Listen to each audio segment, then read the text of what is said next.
그런데요, 여러분 정말 기가 막힙니다. 조금 전에 그 강윤성이라는 사람이 첫 번째 살인을 저질렀을 지난달 26일 세상에 다른 한쪽에서는 이런 일이 벌어지고 있었습니다. 안진용 기자님. 네, 과거 성범죄로 징역 10년형을 선고받고 복역했던 40대 남성이 있습니다. 이 남성은 지난 2017년 출소를 했는데 전자발찌를 착용한 상태였죠. 그런데 직장 동료 여성이 이사 문제로 집 비밀번호 얘기한 것을 엿듣게 된 거죠. 결국 이걸 기억해두었다가 한참 뒤인 지난달 범행을 계획해서 이 범행을 실행하기 위해서 청테이프까지 미리 준비하는 치밀함을 보였습니다. 세상에, 지금 이 얘기만 들어도 청테이프를 준비했다는 이 말만 들어도 지금 온몸에 지금 소름이 쫙 돋는데, 김유진 아나운서, 대체 무슨 범죄를 계획했다는 걸까요? 일단 성범죄로 복역을 했으니 그만큼의 강력범죄가 아닐까라고 걱정이 되는데, 이 남성, 이 계획을 계획에 그친 것이 아니라 실제로 실행에 나섰다는 게 더 큰 문제였습니다. 세상에. 당시 상황 영상으로 보여드리겠습니다. 엘리베이터에 탑승하는 40대 남성, 자세히 살펴보니까 손에는 미리 준비한 청테이프를 들고 있습니다. 이곳은 피해 여성이 살고 있는 아파트 엘리베이터였는데요.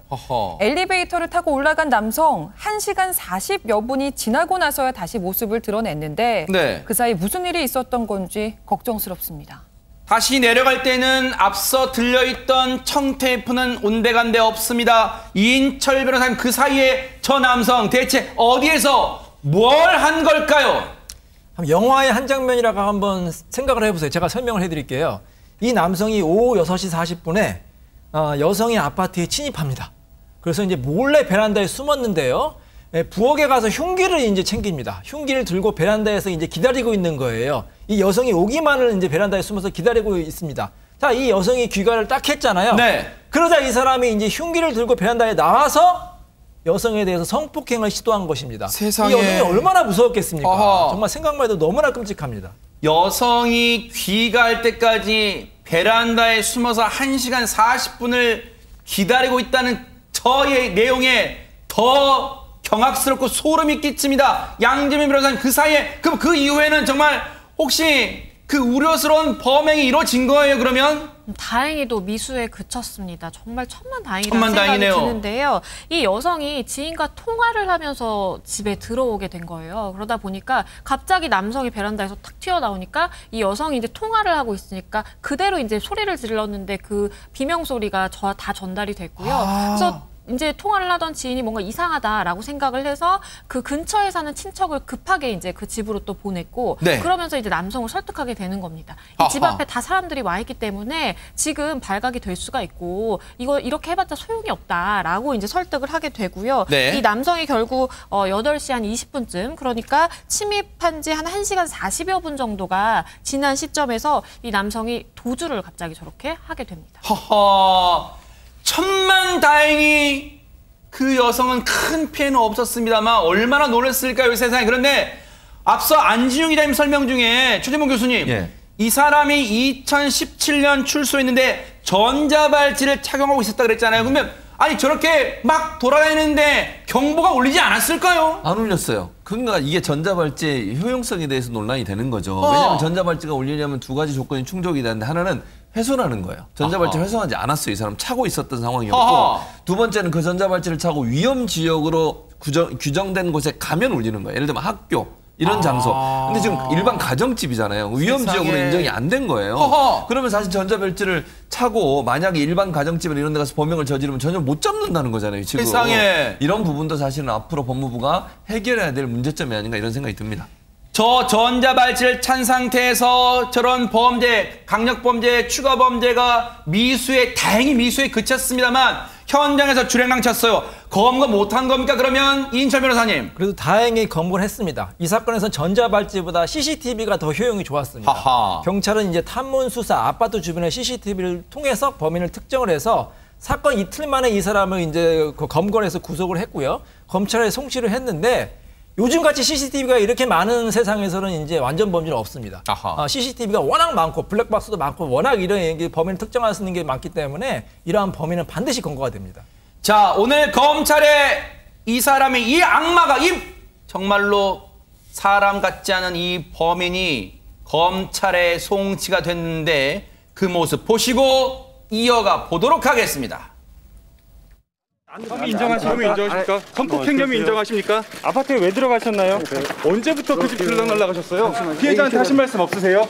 한 말씀만 해주시죠. 반성 안 하셨나요? 언제부터 왔다 갔다 하셨어요? 그 집에? 혐의 인정하십니까? 그 집 비밀번호 어떻게 하셨습니까? 아파트 왜 들어가셨어요? 비밀번호 어떻게 하셨어요?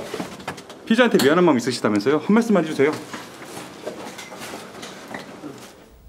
지금 이 사람은 오늘 검찰에 송치가 됐고 지금 저렇게 모자는 안 쓴 상태에서 고개를 푹 숙이고 있었습니다. 별말 취재진의 이 계속되는 질문에 별다른 말은 하지 않았고요. 그런데 이 사람은 앞서 말씀드렸지만 전자발찌를 찬 상태로 아주 대담하게 버젓이 범행을 저질렀는데 이 전자발찌를 훼손한 이른바 제2의 강윤성 같은 그런 악마들이 더 있다면서요, 지금? 예, 3명이나 더 있습니다. 얼마나 위험합니까, 지금 3명이 더 있는데 자신의 손으로 전자발찌를 훼손하고 도주해서 현재도 잡지 못하는 지금 도주 중에 있고 어딘가에 숨어 있는 사람이 3명인 것을 알려주고 불안해요, 진짜.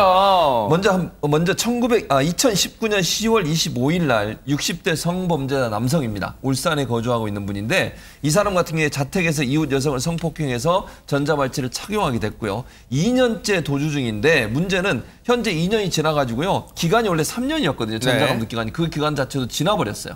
그리고 지난 6월에 20대 남성 서울에 거주하는 사기죄로 보육 중이 가석방된 후에 거주지에서 전자발찌를 훼손하고 도주해서 지금도 도주 중에 있는 상황이고요. 지난달 21일에는 50대 성범죄자 마창진, 장흥이고요. 얼굴도 지금 공개가 됐는데 저 사람 같은 경우 20대 여성 성폭행 혐의로 경찰 수사 중에 전자발찌를 훼손하고 도주해서 지금 13일째 수색을 하고 있지만 아직까지도 잡지 못한 상황입니다. 지금 마창진 여러분 잘 봐주세요. 50세입니다. 지금 공개 수배 전단까지 지금 배포가 된 상황입니다. 지금 경찰이 수사 인력 400명을 동원해서 수색 중이라면서요. 안진영 기자님. 예, 이 마창진은요, 지난 2011년 8월 미성년자 2명을 성폭행한 혐의로 체포됐습니다. 세상에. 이듬해 징역 5년, 그리고 신상정보 공개 10년, 전자발찌 부착 7년을 선고받았고요.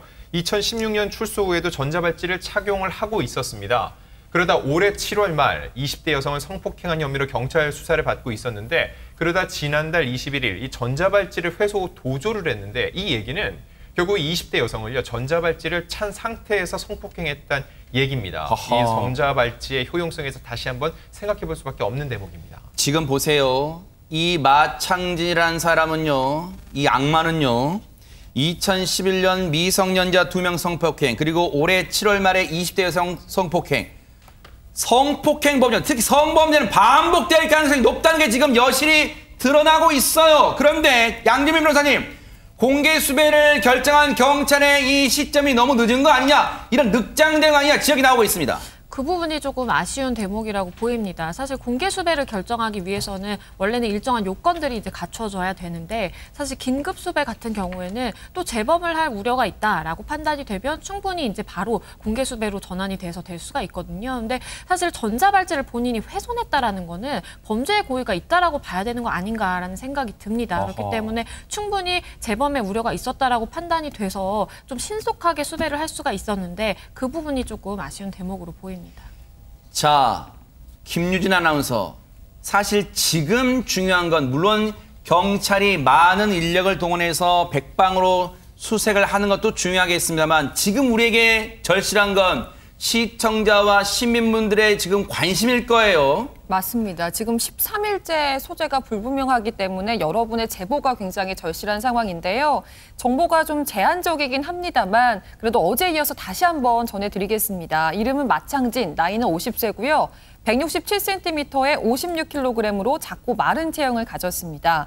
또 팔자그름의 흡연자라고 알려지고 있고요. 도주 당시에 파란색 반소매 검정 바지 그리고 주황색 배낭을 소지하고 있었던 것으로 알려지고 있습니다. 만약 이런 인상착의를 가진 사람을 보셨다면 국번 없이 112로 신고해 주시기 바랍니다. 지금 보세요.